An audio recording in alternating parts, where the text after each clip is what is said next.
Our nation today is extremely divided. Why are white rural voters a threat to democracy at this point? You would think, as we pointed out, looking at Joe Biden's background and Donald Trump's, that the opposite would be true. There are people who are willing to imprison and even kill others who disagree with them politically because they vote for this person and not this person.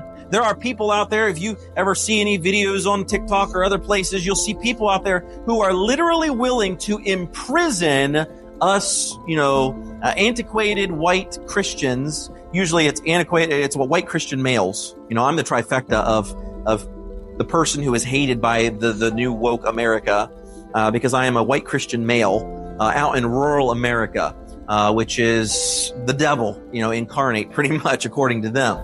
I mean, we lay out the fourfold interconnected threat that white rural voters pose to the country. First of all, and we show 30 polls and national studies to demonstrate this. So we provide the receipts in Chapter 6. They're the most racist, xenophobic, anti-immigrant, anti-gay geodemographic group in the country. Second, they're the most conspiracist group. QAnon support and subscribers, election denialism, COVID denialism and scientific skepticism, Obama birtherism. Third, anti-democratic sentiments.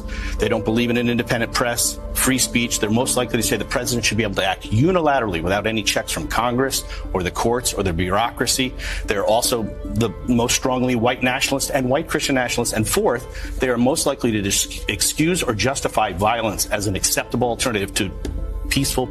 And the nation is so divided that there are plenty of people out there that would say, hey, listen, we need to take those white Christian rural males and we need to tuck them away somewhere so that they can no longer harm our country by voting for Republican presidents or conservatives in office.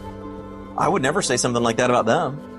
I may not like the way they vote. I may not like the way they think. I may not like the direction they're headed in. In fact, I may even hate some of the things that they get involved in and do. But I don't wish for them to be imprisoned. I don't wish for them to be killed. I wish for them to be saved. That is how I view, and that's how we are supposed to view them. We're not supposed to hate them because they are a different color, because they voted for a different person. They have a D next to their name instead of an R. I'm not supposed to think that way towards them. I am supposed to love them even if I don't like the direction they're going or the things that they're pursuing or trying to push upon others. Our nation is highly divided. I don't need to tell you that. You've seen the ridiculousness that occurs on TV these days concerning the politics in our nation. But you know what is behind most of that division? The Bible. You say, no, it's abortion. Well, why do we think abortion is wrong again? Because of our Christian background. And our teachings from the Bible that have taught us that is inside the mother's womb is a human life.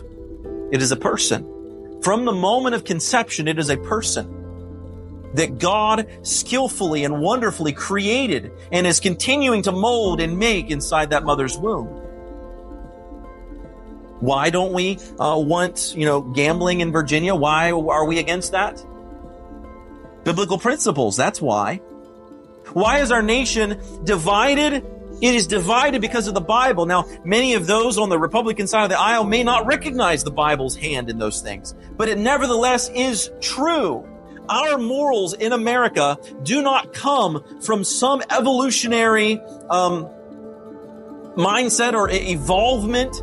We don't have morals or principles in America of right and wrong because an amoeba told us to billions of years ago. Or because the lightning struck to the left of the rock instead of to the right of the rock, and it gave us morals or principles or something like that. That's not how it happens. That's not how it works. It doesn't work that way out in the animal world, and it doesn't work that way in humanity either. We are given those things by God, principles, morals. So why is there division? Ultimately, we are divided over God and over His Word.